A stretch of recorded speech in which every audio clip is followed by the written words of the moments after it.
Great to see everybody. My name is Lane Sebring. I am the executive director here. It's so great to be with you here at the North Campus, all of you joining us at the East Campus, all of you watching online from the lake or the beach. We are jealous, just want to let you know that.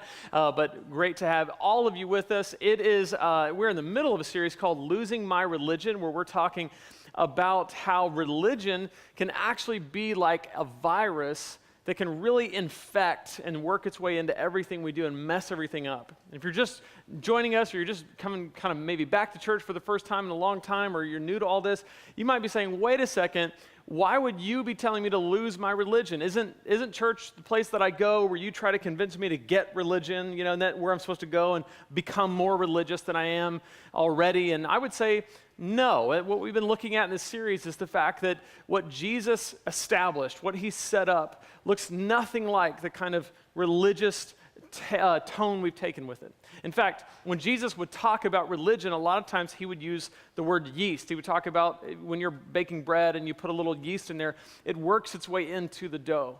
The whole loaf of the bread is infected with a little bit of yeast. And we've talked about how maybe the more commonly used term that we can understand, because most of us aren't bread bakers, I mean, you may be, but most of us aren't, but we all understand the concept of virus, that one small virus can infect and can grow and can wreck the entire system. It can wreck a body. It can wreck what Jesus set up here. And so all along the way in this series, we've been looking at how has the virus infected us, and what do we need to lose from that? And one of the things that we need to look at today is one of the effects of the virus is the tendency that all of us have, whether you're a church person or not, whether you consider yourself religious or not, every single one of us deal with this idea, and that is the tendency to compare ourselves to other people. The tendency to try to feel like we either measure up or we don't based on what other people are doing, what other people think about us. The tendency to compare is very strong, and it creeps in at every angle of our lives. I'll tell you how this affected me very early on. When I was 5 years old, it was 1990, New Year's Day, my mom was going to take my sister and I to Walmart. Now, we lived in Oklahoma City, and there was a Walmart like a mile away from our house, but we didn't go to that Walmart. We went to a different one. You might be asking, why? Why would we go to a Walmart in the next town? Well, I'll give you a little bit of context. We were part of a church and part of a kind of a religious, religious-y type environment where there were lots of rules. It was very legalistic. What I mean by that is there was a set of rules, and if you kept these rules, you were in. If you broke these rules, you were out. And there was all kinds of rules. There was only one Bible translation that we were allowed to read. This was one of the rules. You could only read the King James Version, because if it was good enough for Jesus, it's good enough for me, because Jesus read Elizabethan English 2,000 years ago, okay? And so there was the only Bible you could read. There was also rules of, dress and apparel, like men couldn't have long hair, and so my hair is getting to the point where it probably needs to be cut soon. Okay, that was kind of the idea. And women, one of the rules, women weren't allowed to wear pants, okay? And so prior to this day where we chose to go to Walmart, there's this big scandal that broke out in our church where this woman who had been in the choir was caught in public. And I want to be careful because I know there might be kids in the room and I don't want to be inappropriate, but she was caught in public with her pants on. And I know that some of you maybe, I don't mean to offend East Campus, I'm sorry if that, doesn't settle with you, but she was caught in public wearing pants, and it was a big scandal, brought shame on our church, and she was kicked out of the choir. So fast forward, it's January 1st, it's freezing cold outside, it's like 19 degrees, and my mom is like, I don't want to wear a dress today, I'm going to wear pants, but we're going to go to the next town, so hopefully no church people will see us and kick us out, okay? So we go, and we get all of our stuff that we're going to get. I remember I had this Ninja Turtles shampoo that I was really excited about getting. And we're in the checkout line about to make our purchase, and all of a sudden we hear this loud crash and like glass breaking, and we look over and we realize that this guy had driven his car through the door of Walmart, like the outside door and the inside door, and his car's halfway inside Walmart, and everybody looks over, and he's kind of getting out of his car, and everybody realizes it looks like he has a gun. Everybody panics, and we all say, duck, and we duck, and then we say run, and we run to the back of the store, and we get out of there, and obviously we survived, and everything was fine. He didn't do anything. But we almost died. Like, we almost lost our lives because my mom, and bless her heart, she's probably watching. I love you, Mom. I'm sorry about this. But my mom was comparing to the wrong thing. My mom, because of this religious system, because of the tendency that we had to just look at the person next to us and look at the person on the other side and wonder, am I okay? What are they going to think of me? Because of that tendency, that's what religion did to us, right? And so some of you are like, oh, I've never had that kind of thing happen. Like, I've never been in a Walmart where somebody drove through, or I don't have all these rules or whatever. But we all do this. We all have a tendency to compare to the wrong thing. We all have a tendency to set up some standard and think everybody has to meet this.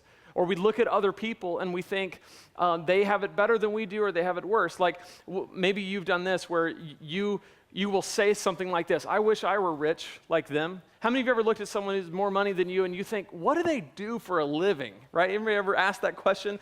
We drive through the rich neighborhoods and we look at the big houses and we go, gosh, like, what do they do? I wish I was rich like that. And what we don't understand is that if you have a roof over your head, you have some form of transportation, and you have a meal a day, you're in one of the most wealthiest categories in the whole world. But the problem is we compare to the wrong thing. Or maybe on the other end, maybe you feel guilty for having what you have. And so you look at people who have less than you and you think, oh, I feel so much shame, right? Because we're comparing to the wrong thing. So some of you, and I've struggled with my weight up and down, but some of you, for you, it's like you've got this, it's football season. Some of you guys, you've got this huge beer gut, that you've worked on, you earned it, like you've put in the time necessary to create it, but you're a little bit embarrassed. You look at the next guy and he's got a bigger beer gut and you're like, oh, I'm good. Give me a nacho, right? Like, pass me the nachos because I'm fine. Why? Because we're comparing ourselves to the wrong thing. Like, none of us go to the gym and look at the guy who looks like a sheet of metal, okay, and go, I look amazing compared to him, right? We all find a way to figure out who's a little bit worse, right? Because this tendency to compare it infects everything we do. And here's the really, really bad part about it. It affects every part of our life, and it especially impacts and affects our relationship with God. And wherever you are in your journey of faith, whether you are a follower of Jesus right now or you're just checking it out and curious, it can have a huge impact on you if your focus is in the wrong place, if you compare yourself to the wrong thing. And so what I want to look at today as we jump into this is this idea right here, that religion compares me to others, but the real thing compares me to Jesus. Religion, the virus, is always going to focus on other people. It's always going to be about, am I better than this guy? Am I not as bad as that guy? Am I better than her? Am I not as bad as she is? It's always focused on others.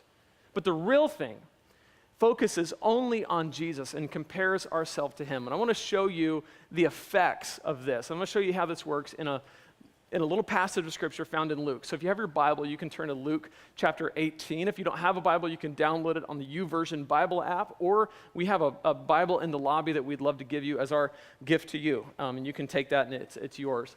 But Luke chapter 18, there's this story that Jesus tells. And the thing I love about Matthew, Mark, Luke, and John, the first four books of the New Testament, they're called Gospels. And basically these were guys who hung out with Jesus, who were around him when he was doing the things he was doing, and they wrote down what he did and what he taught and what happened. And if you're new to the Bible and you're just trying to find a place to read one of those books, because it gives you such a cool glimpse into who Jesus was and how he thought and what he taught and what he did. And so we're going to look today at one of those things that he taught. And this was a story, and it'll help us understand this principle. So Luke 18, starting in verse 9, says, Then Jesus told this story to some who had great confidence in their own righteousness and scorned everyone else. So he's setting this up. This story that he's about to tell is geared towards a specific kind of person, and particularly it's geared towards someone who has great confidence in their own righteousness. Now, righteousness may not be a word that we use very much. I mean, you may not have been driving here today thinking the righteousness of this stoplight. I wish it would, not something we use. But one thing that we do use is self-righteous, right? Like you've heard yourself saying that self-righteous politician, right? Or that self-righteous judge, or that self-righteous pastor, whatever the case. And it's never in a good connotation. Like East Campus, none of you ever say, I have this really self-righteous friend, and he's a joy to be around, right? No one ever says that, okay? So he's saying to the people who have great confidence in their own righteousness, so much so that they scorn everyone else. They look at everyone else with contempt because they feel like they don't measure up to me. Now, as we look at this, some of you are like, I know people like this, okay? And others of you may be going, I know people like this, and if I'm honest, I'm like this. From time to time, I can be like this. And so if this is you, and even if it's not, just understand this is who Jesus wants to hear this message, and this is going to be very important. Those who have a lot of self-righteousness. Now let's go to the story. He says 2 men went into the temple to pray. One was a Pharisee, and the other was a despised tax collector. And we talked a lot about Pharisees and tax collectors in this series, but in case you're just joining us, I want to give a little bit of context to who these 2 characters are. So the Pharisee, first of all, this would have been a guy who would have been part of the religious and moral elite of the day. He would have been a rule maker. He would have been the one in charge. He would have been the one that's at the top echelon of the religious system. Everybody looks to him to go, are we okay? Are we measuring up? Pharisees were known to be very legalistic. You follow the rules and you're in. You break a rule and you're out. Okay, that's how the Pharisees approached people. That's how they approached God, and that was their way of living. And then there was a despised tax collector. Now, the thing about tax collectors is that they weren't just despised because people don't like to pay taxes. They were despised because they abused their power. They had power that was given to them from the government to collect taxes. But instead, they would collect more taxes than were actually owed, so they would take advantage of people who weren't people of means to begin with, and they would charge them more taxes and get away with it. And then that money would go to further oppress the people that they took the taxes from. So it was kind of a double insult to the people. So no one liked tax collectors. In fact, and we'll see this a little bit later, tax collector and sinner were often lumped in the same category.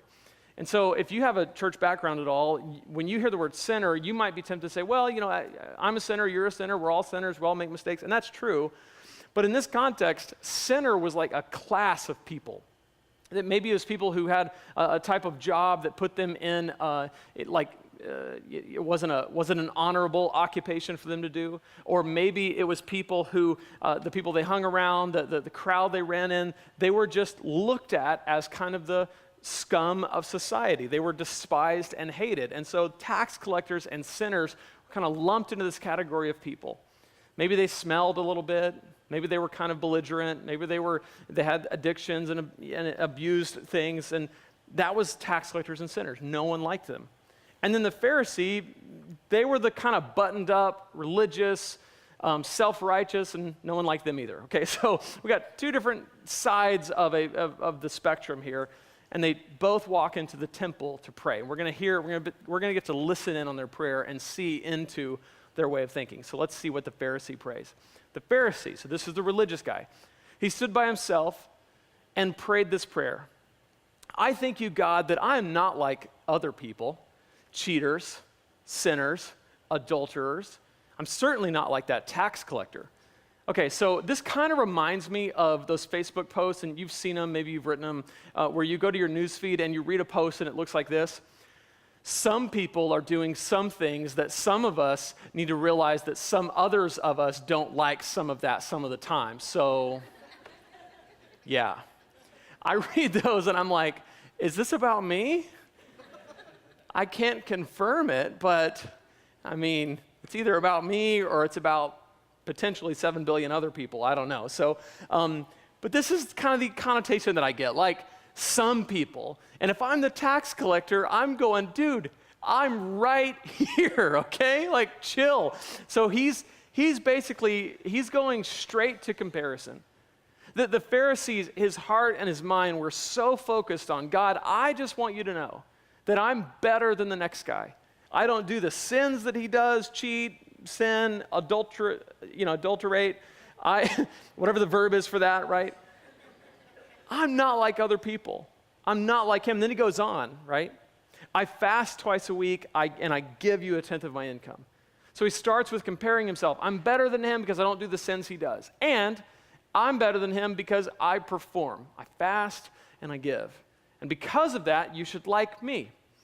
and you should not like me along, you should not like him along with me, right? I don't like him, and I would prefer that you not like him either, okay? This is his prayer. And maybe you know people like this. Like maybe if you're honest, like maybe you think through your experience with church people, with religious people, and you would say, yeah, I've known some Pharisees before. For some of you, you may be saying, yeah, I've kind of been the Pharisee before. This is the attitude so many of us can have when we're focused on comparing ourselves to other people. Let's contrast this with what the tax collector does, and here's what the tax collector does. But the tax collector stood at a distance and dared not even lift his eyes to heaven as he prayed. Instead, he beat his chest in sorrow, saying, "Oh God, be merciful to me, for I am a sinner."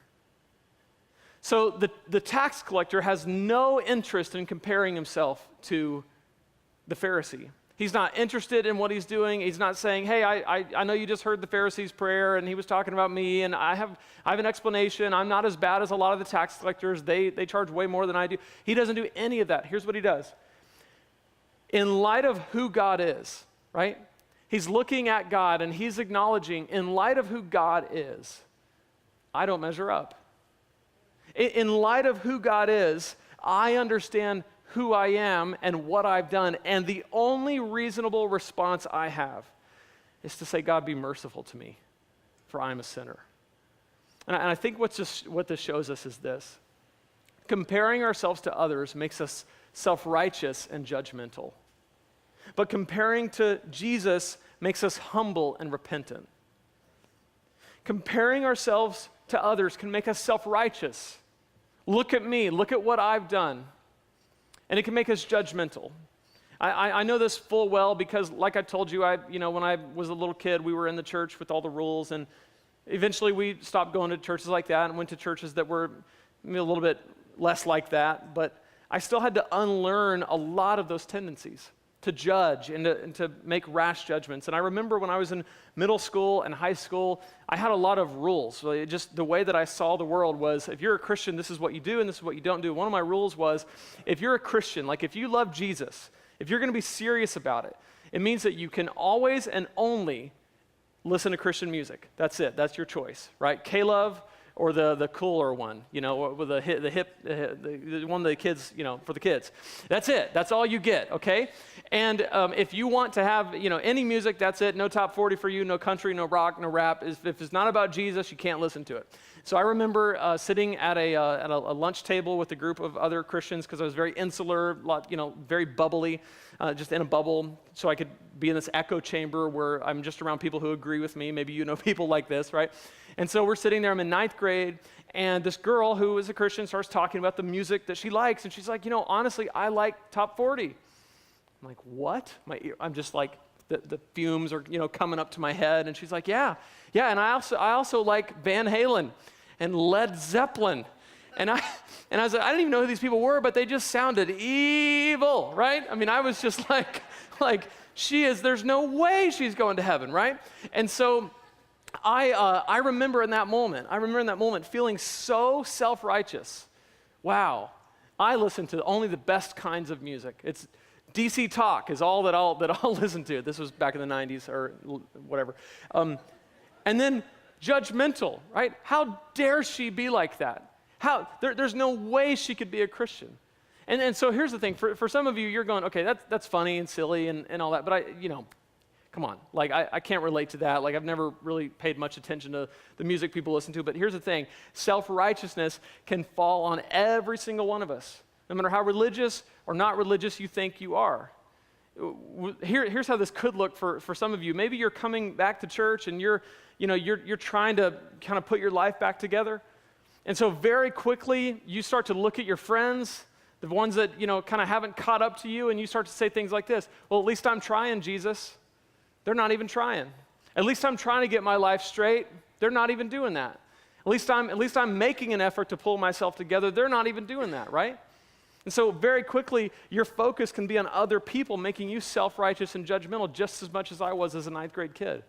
Or maybe even if you're not a religious person at all and you just happen to be here today because somebody bribed you and said they would take you to lunch if you came, that's great. And you would say, I don't know what I believe about this at all.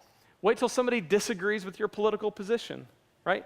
Can you have a differing political opinion and still think that person is a decent human being?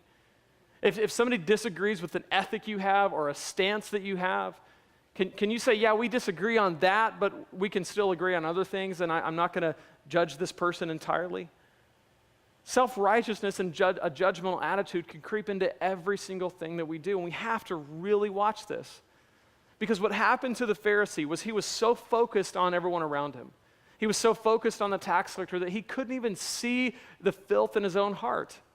He couldn't even see that while trying to prove to God how good he was for God and how much better he was than the other guy, all he was doing was proving the case that he has no idea who God is and who he is in light of that. And that can happen to us. We can be self-righteous and judgmental. Some of us, the way this might look is to get on social media and not, look at that and say, I would never let my kids do that, or I would never parent that way, or look at how many likes they got or how many likes they didn't get, or whatever the case may be for you. Every single one of us has a tendency to let this happen. But comparing myself to Jesus makes me humble and repentant. The tax collector had no choice but to say, I'm guilty. Like, I get it. How many of you have ever been guilty, been humbled, where you realize, yeah, I'm in the wrong and there's no getting out of it? When I was in fourth grade, we used to walk to school every day. We had a long walk. I walked 1.5 miles, okay? A 25-minute walk. They don't even do that anymore. It's considered child abuse, I guess, to let that happen. But as this is the world we lived in. So we'd walk to school every day. Well, coming home from school, we'd walk through the high school to get back to my house, and there was the baseball field and the soccer field. And between it, they planted these trees, like this line of trees. And every day, as a group of fourth graders, we'd go through there, and like a bunch of belligerent dum-dums, we would just pull the trees out because they were freshly planted, and why not? So we'd pull them out and throw them, and then we'd walk away. And I never actually did it until one day. Every day I would watch them do it, and it just felt so fun. It's like I'm like, I could feel bad a little bit, but not actually have to do it. And so one day they're just like, Lane, you got to do this. I mean, if you want our protection, if you have a 25-minute walk in fourth grade, it's like the mafia. You need protection, okay? You need people around you who can throw down, all right? And so I'm like, okay, it's either pull a tree or be on my own. Okay, I'm pulling the tree. So I pull the tree and I throw it, and I'm just on top of the world. I'm like, yes, what a thrill. Like, I'm bad. This is great. And so out of the corner of my eye, I start to see this movement about 100 yards away. And I kind of glance over, and I see this guy, and this big, burly man. And I've never seen a human being before this or since move this fast. And he was, sprinting at us. And he got all the way to us, and we froze. Like, we wouldn't dare run. He nearly beat us to death. He never actually touched us, but I'm telling you, if he had beaten us, he would have killed us. So he literally, the first things out of his mouth, he said, if it were legal, I would kill y'all. And I remember thinking, I'm so glad he's law-abiding, because I still want to go home. I've got a life to live. I'm 8, And so he doesn't kill us, and he gives us this huge lecture, and he takes us to the principal's office. And in that moment, I had one thing I could say, I'm guilty, right? I couldn't point to all these kids and say, yeah, but they've pulled more trees up, and I just did it today, and I did it. There was no getting around that. In that moment, I just knew, and we got in trouble, and our parents got involved, and it was a big deal. And those trees they started to grow. I was over there a year ago, and I was looking at them, and they're huge now. I could not pull them up now. But in that moment, all I knew was I'm guilty. And here's the thing that the tax collector understood, that the Pharisee doesn't understand. A lot of times we don't understand. The tax collector seemed to understand this principle. That when he got to the end of himself and he realized, you know what, I did it. I'm all those things that everybody thinks I am. I'm that. And I have no defense other than to say, God, be merciful to me. God, forgive me. And maybe for you, if you've been made to feel like you're not good enough, like you don't measure up, I'm so sorry that you've been made to feel that way. I'm so sorry that you've been made to feel that way, because what you've probably been told was because you don't measure up, you need to work your way to God. You need to clean up, you need to get your life right, you need to figure out all the rules that we have, and you need to start adhering to those. And the problem with that way of thinking is it misses the point. Because the point is, you're not good enough, and neither am I, and neither is anyone. And the answer isn't try harder, it isn't work harder, it's throw yourself on the mercy of God and say, God, you sent your son Jesus for me. He came, he died, he rose again, he lived the life that I couldn't, and he died the death that I should have so that I could be free. So why would I try to prove anything to you? Why would I try to earn that when you've earned it for me? So the tax collector just says, yeah, is there work? Do I need work? Yeah. Do I not measure up? Yes. But what's the answer? Is it me just trying to be better than the next guy? No. And so the person who compares themselves to Jesus, the tax collector just looking at God and saying, in light of who you are, this is who I am, makes me humble and repentant. And so what happens next is really cool. I tell you this sinner, not the Pharisee, okay, this sinner, the tax collector, the one who acknowledges that he's not good enough, the sinner, not the Pharisee, returned home. Everybody say at both campuses, loud and proud, 1, 2, 3, justified. He went home justified before God. I want to pause right there and explain the impact of this word. I want you to understand this. We started this out with the parable talking about the person who's self-righteous, the people who had confidence in their own righteousness, the people who thought, I have it all together, I'm right before God, I'm good because God's happy with me. This is where we started. And so he says this whole parable, and then he says, it's actually the sinner who went home justified. What does justified mean? Justified is a big, heavy theological word that means this. It means that when God looks at you, he sees you as righteous. Because of your performance? No. Because you cleaned yourself up? No. Because you're better than the next guy? No. He sees you as righteous because of what Jesus did for you. If your trust is in him, and just like the tax collector said, God, be merciful to me. If you've prayed that prayer that says, God, I'm at the end of myself. I'm tired of being in control. I'm tired of trying. East Campus, I've had enough of religion. When you get to that point and you give it over to Jesus, that's when justification happens. And some people will say it could be said just as if I'd never sinned, just as if I'd never messed up, just as if I'd never made the mistake. Because when God looks at me, he's not seeing someone who's self-righteous. He's seeing someone that he has declared righteous. For those who exalt themselves will be humbled, and those who humble themselves will be exalted. So this is what we see in the tax collector and the Pharisee. The Pharisee exalts himself. He lifts himself up. To exalt just means to lift up. He lifts himself up. And as a result, he's humbled, right? He say, look at my performance, look at my performance. And God says, yeah, it's not, that's never going to be good enough, man. The tax collector actually humbles himself. I get this picture of, it says that he couldn't even look up to heaven. He's looking down. And he'll be exalted. I get this picture of God lifting up his head and saying, you're okay. You're okay, not because of you, but because of what I've done for you. And so I think what we see here is this. Comparing to others ends in pain, but comparing to Jesus ends in healing. We compare to others, it ends in pain, like the Pharisee. What happened there to him? Walks away not justified, just pain. This vivid example of what ends in pain for me happened when I was in high school. I went to a ski trip for the first time I ever went skiing. Lots of friends of mine had been skiing for a long time, and this was my first time. And I remember somebody saying, you need to get like a ski lesson. You need to learn how to ski. And I'm like, no, I've watched the Olympics, okay? It's easy, all right? You just go down the hill and eventually stop. There's nothing to it. And so if you've never skied before, there's 3 different kind of levels. Basically, there's green, called the bunny slopes. Those are, they're boring. You just kind of float down the hill. I'm like, it's my first time, but I'm at least better than that.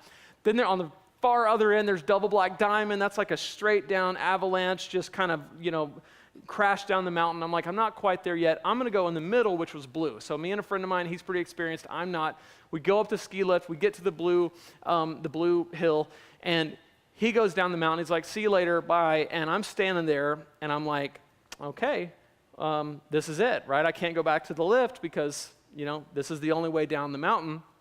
And so I just did what I saw everybody do in the Olympics, and I thought if they can do it, I can do it. And so I wanted to get a good push because it was just a blue, it wasn't a black, okay, just in case the hill wouldn't carry me down.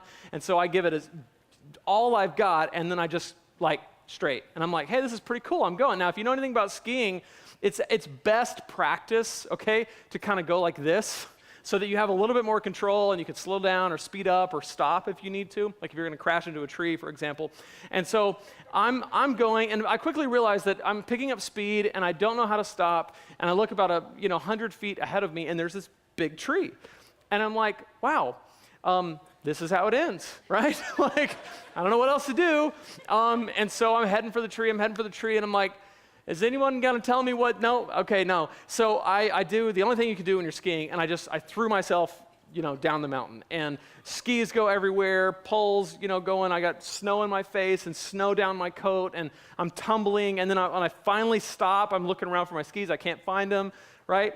And it ended in pain. Why? Because I was comparing myself to the wrong thing. I was comparing myself to people who knew what they were doing, right? Now, and you do this too, like every single one of us. Like you've gone to the gym after years of being out of the gym, and you look at what some other person is doing, you're going, okay, well, if he can do it, whatever. Oh no, I'm gonna have to figure out what to do next, right? Like we've all been there. Or you saw, friends of yours that bought the house or bought the car, and you thought, gosh, if they can do it, maybe I can. And so you buy it, and then you realize you can't afford it, and it ends in pain. And this can creep into every part of our life, and especially, just like what we see with the Pharisee, it can creep into our relationship with God, where we look around at other people and we compare, and it just ends in pain. It just ends in us realizing that they were never the standard to begin with. Like, why were we comparing ourselves to people and not Jesus? But when we compare ourselves to Jesus, it ends in healing. That's the tax collector was the one who went home justified. Now, the question you might be asking, and this is a good question, I'm glad you asked it, I'll go ahead and answer it. The question you might be asking is this. You might be saying, okay, if we're supposed to compare ourselves to Jesus, what does that actually mean?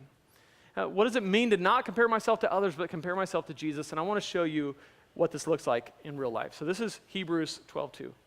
The author of Hebrews says, fixing our eyes on Jesus, the author, and let's say it together, 1, 2, 3, perfecter of faith. Fixing our eyes on Jesus. Here's the principle that if you don't take anything away, take this. When we're focused on other people, we're not focused on Jesus. So one thing that we could do is to turn our gaze, turn our eyes to Jesus and focus on him. Fixing our eyes on Jesus, and here's what that looks like. He's called the author and perfecter of faith.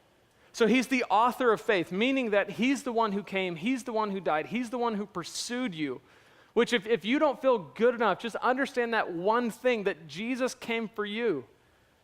And he's not only the author, but he's also the perfecter of faith. Now, faith is a big Bible word that we use that all it means is trust or confidence. And so remember, this whole thing started with the guy who, or the audience member that Jesus wanted to hear this, was the self-righteous person, the one trusting in themselves. So if we're focused on Jesus, we understand that it's actually Jesus who started and perfects our faith. So he can take an incomplete faith and make it complete. And so it may be that you take a step and you say, Jesus, I trust you with this, but not so much with that. Help me with that. Jesus, I want to believe, but I still have doubts. Jesus, I'm in, but I need your help, because he promised, he's the one who actually perfects faith. And so when we fix our eyes on Jesus and we take our eyes off of everyone that's around us trying to measure up to them, we can understand that he's the one who works in us and through us to perfect our faith. And as we wrap up, I want to just kind of dream with you a little bit. What if we were to understand and embrace this principle as a church? What would it look like? I think it would look a little bit like this. This is the last verse I'm going to show you. This is 2 Corinthians 5:21. It says, God made him, speaking of Jesus, God made Jesus, who had no sin, to be sin for us. so that in him we might become the righteousness of God. So often what we want to do is we want to take the sin on ourselves, and we want to say, well, I'm the one who can earn it. I'm the one who can earn God's favor because I can do it. And he says, no, Jesus took the sin upon himself, and so when we're in him, when we have a relationship with Jesus, we can become the righteousness of God. The virus, comparing ourselves to others, religion would say, become the righteousness of self, right? That's how it would be defined. It would say something like, because we're good enough for God, we can become righteousness on our own. And it doesn't say that. It says because Jesus took our sin, in Jesus we can become the righteousness of God. And then this can happen. We can embrace this idea that religion compares me to others, but the real thing, which we want to be a part of, compares me to Jesus. And we can embrace this. And I just want you to imagine what would happen if every single one of us, if we approached our lives with this thought, that I'm not looking at people to measure against. Jesus is my standard. So when I look at people, I'm looking at them differently. I'm looking at them as one who cares for them. I'm looking at them as one who I want so badly to experience what I've experienced in Jesus. What impact would that make? Can you imagine as people start to see you differently, as they start to realize like, wow, a lot of Christians I know, a lot of church people I know, they seem to judge me, but you don't seem to. You seem to be interested in my life in a way that maybe other people aren't, and it seems genuine. I think we would start to see people discovering and experiencing Jesus and beginning to give Jesus their best and not do life alone, because it would just be this magnetic sense of, I want to be a part of that. That seems so liberating. It seems so freeing not to be just constantly sizing yourself up and getting sized up, but just focused on Jesus and what he has for us. What would that look like? I think we would begin to multiply at a deeper, bigger level as people just realize, like, I can't keep this to myself. And so my hope for you and my hope for myself in this church is that every time we're tempted, every time we have a tendency to try to figure out, like, where do I stand with God based on other people, that we would quickly focus on Jesus and say, Jesus, what do you have for me? And maybe it's that, like the sinner, we need to repent. Like the tax collector, we need to repent. Or maybe like the Pharisee, we need to just focus on Jesus to begin with and let him lead us. And so whatever it is for you, my hope and my prayer is that we would all embrace that and we would begin to see God doing just an amazing thing in us and through us. Let's pray. God, we come before you and just ask that you would continue to speak to us. God, for the people here who would say that when they really think about it, they relate to the Pharisee, to the judgmental person. If they're honest and they're just upfront, they would say, I really need to stop focusing on other people and I need to focus on Jesus. God, for that person, I pray that you would hear that prayer, that you'd hear that desire that we all have a tendency to do, and I pray that you would give them a new focus today, that their focus would be on you as the author and perfecter of their faith, of their confidence, not in themselves, but in you. And for the person here who relates more to the tax collector, who would be the first to say, gosh, I want to go to church, but I got to clean myself up. Or I'm here, but I don't know if I belong. Or I'm here and there might be people judging me. God, I so desperately pray and ask you to allow those people to see how much you love them. I pray that even now in this moment, they would be moved by the reality that it's not about them and their performance, it's about what you've done for them because you loved them so much, you sent your son to die for them. And that even right now in this moment, they can ask you to come into their life, to be their Savior, to forgive them, to be their leader, to give you control of their lives, to say, I'm tired of fighting I'm tired of doing this on my own. I want to give it to you. I want to give my life to you. Come into my life. Make me a new person. That right now in this moment they can ask that of you and begin a relationship with you. And so, God, as we sing this song that we're no longer slaves to fear, the fear of what other people think, the fear of not being good enough, the fear comes in so many different forms. I pray that we would embrace these words, that we are a child of God, no longer slaves to fear, but a child. And we would live in that reality this morning. We ask all of this in Jesus' name. Amen. Would you stand? We're going to go ahead and sing.